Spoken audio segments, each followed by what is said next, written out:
Hello, I'm Anna Marie and I'm joining you today from Popcorn DAO.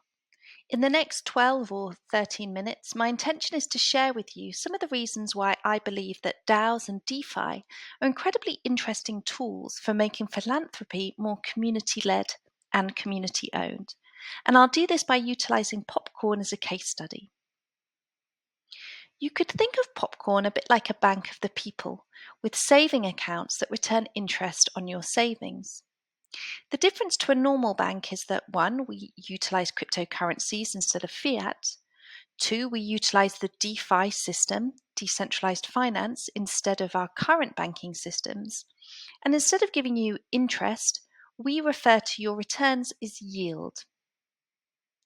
From this yield, we take a small fee, and part of that fee is dispersed by our community to our beneficiaries in the form of grants.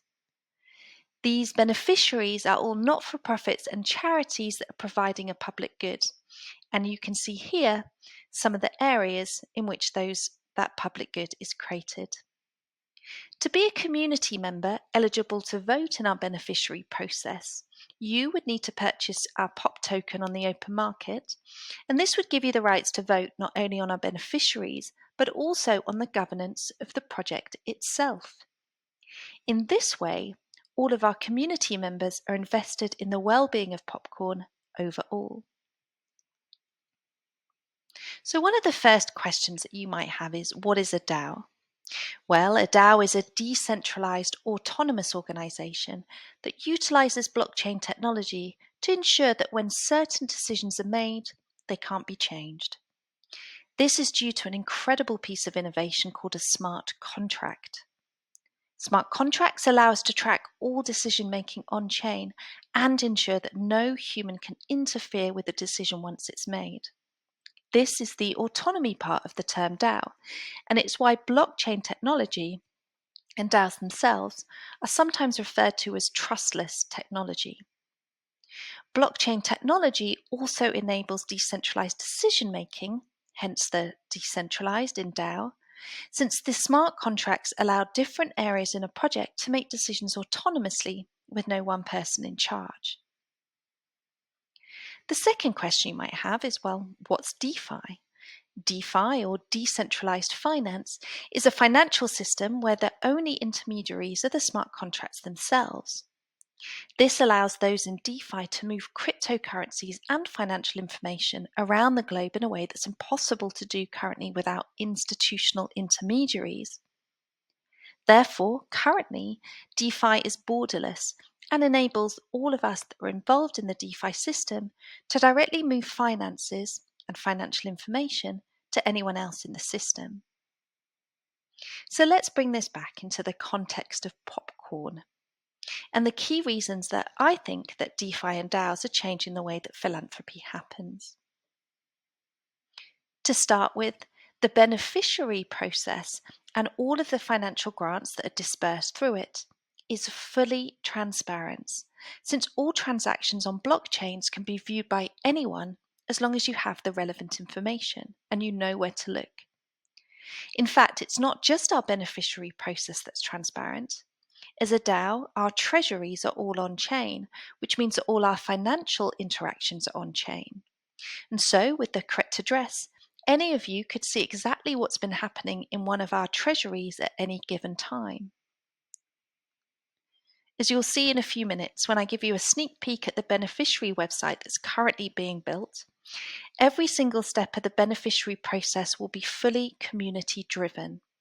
From deciding which of our beneficiaries are vetted and therefore can become a beneficiary, which of those beneficiaries are the ones to receive a grant, and over time, our community will be deciding exactly how much that grant is. All of these decisions and the impact of these decisions will be fully transparent and traceable. Once the beneficiary site is live and the beneficiary grant process started, the Popcorn team will only be involved in decision-making according to the amount of tokens that they personally hold. As a project itself, Popcorn's role will fundamentally be to ensure that, well, the tech works, and also to ensure that the beneficiary process continues to be decentralized and community-led. From my perspective, this is a very different situation for most philanthropic giving, especially when funding is coming directly from an institution or an organisation. This is also an unparalleled level of transparency and decision-making ownership that doesn't, as far as I know, occur in our current systems. Another really exciting aspect of DAOs and DeFi is that they enable communities around the world to coordinate around problems and solutions in a way that we haven't been able to do before. Although we are still in the very early reach of DeFi and DAOs or crypto having any kind of global reach, in fact, many of us in the DAO and DeFi space are consistently talking about how there's a very high barrier to entry here, which makes it a fairly privileged space. The hope is that blockchain technology should make it possible for people all around the world to work towards the same goal, even when they haven't met each other, when they're complete strangers. So that means that DAOs can be highly responsive and can mobilize incredibly quickly. An example of where this has already happened is Constitution DAO. Here, within just a few days, a global community had raised over $40 million to buy the US Constitution. Unfortunately, in the auction, they were actually outbid, but they certainly set the example to all of us of what's possible when a global community is inspired to act and act quickly. So let's jump directly into Popcorn's beneficiary process. So, as I said earlier, the process is not started yet. This website is not a website, it's actually preview slides. So therefore, it's a little clunky because you're looking at the slides and not the web pages themselves. You're going to have to help me here with a little bit of imagination. Oh, and I should also mention you're not seeing the final design, so it won't look quite like this. But let's use this as a way for you to see what it's like to be a first-time visitor and what are the kind of key information and key aspects of being one of our community members that are looking to support and get involved with the community by making decisions about our beneficiaries. So let's say this is where you land. So you'll see you'll start to get some information. You'll get information here about how many eligible beneficiaries we currently have. You'll see the amount of US dollars that's been raised in funds. You'll start to get an overview of how this works. You'll see that if you come here, you'll be able to vote for any proposal to become an eligible beneficiary. And if you come in here, over here, you'll see that there's a way for you to vote for the eligible beneficiaries to start to be decided whether they receive a grant or not. And as you keep scrolling down, you'll start to get an overview of all the different types of projects that we're supporting and are eligible. And then as you scroll down, you'll start to see some information here so you can make sure that you have all the information that you need. Let's go back up here. And what I'm going to ask you to imagine right now is that you've clicked on this area here. You've come to want to have a deeper look at how you could vote for any proposal to become an eligible beneficiary. Voila, so you are here. And as you will see, you have landed on an overview of all the different beneficiary applications that are currently in the process of being accepted as one of our potential beneficiaries. Now, I won't go into what a challenge period and an open vote is here because it's fairly complex, except to share that these are all ways that we are currently trying to ensure that nobody can play the system to give themselves any kind of unfair advantage. Now, if you were to click further into one of these projects, let's take this one as an example, you'll find that you land on their page, and here you'll be able to read a bit of background about the project. They'll probably be sharing about their team, how their project started, what they're focusing on, what's really important to them. You'll also find down here their Ethereum address. Now, this is a way that we can track any transactions they as an organization have made, and that's beyond Popcorn itself. So that's a really great way of getting to see what are the kind of decisions that this project is making.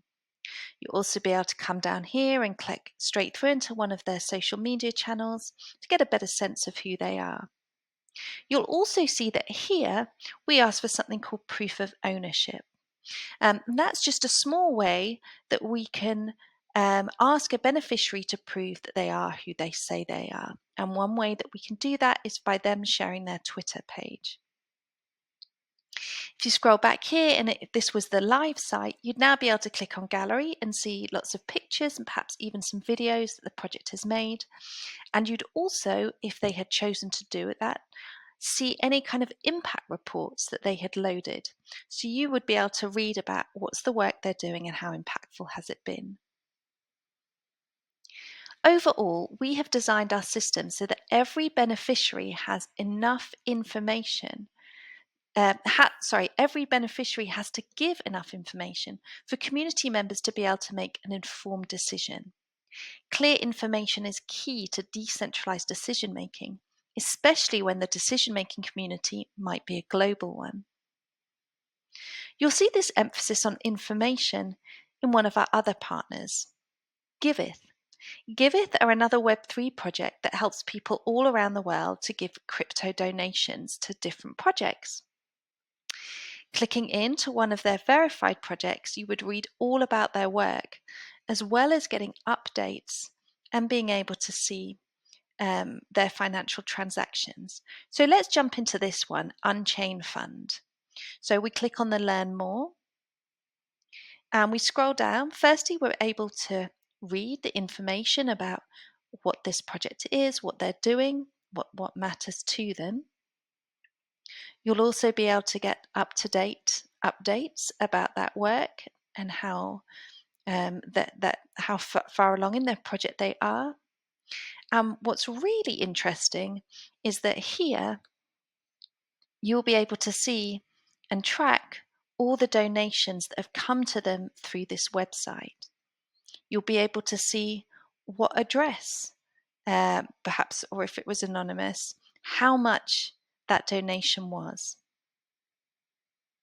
What's really interesting about Giveth is that they've taken it a step further than simply being a donation site. They've introduced something called the Give Economy.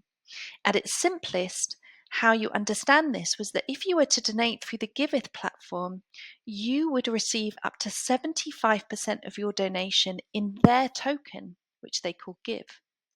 This, like POP, is a publicly traded token on the crypto market and therefore has a fiat value. You could say, therefore, that they're utilizing DeFi to create a microeconomy for those that donate through them. Another project that we love is Olympus Give.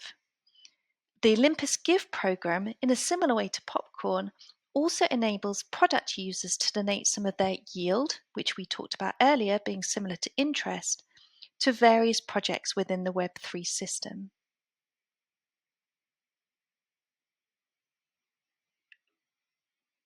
So there you have it. I hope you've enjoyed this brief exploration of some of the ways that DAOs and Web3 based projects are utilizing blockchain technology and decentralization to change how philanthropy works, and the ways that we're exploring in how we can make this kind of philanthropic giving more community led and community owned. Please feel free to come and jump onto the Popcorn website. We're at popcorn.network. You can read more about our work, you can read our white paper, and you can get in touch with one of the team if you have any questions. Thank you so much for your time, and I hope you enjoy the rest of the event.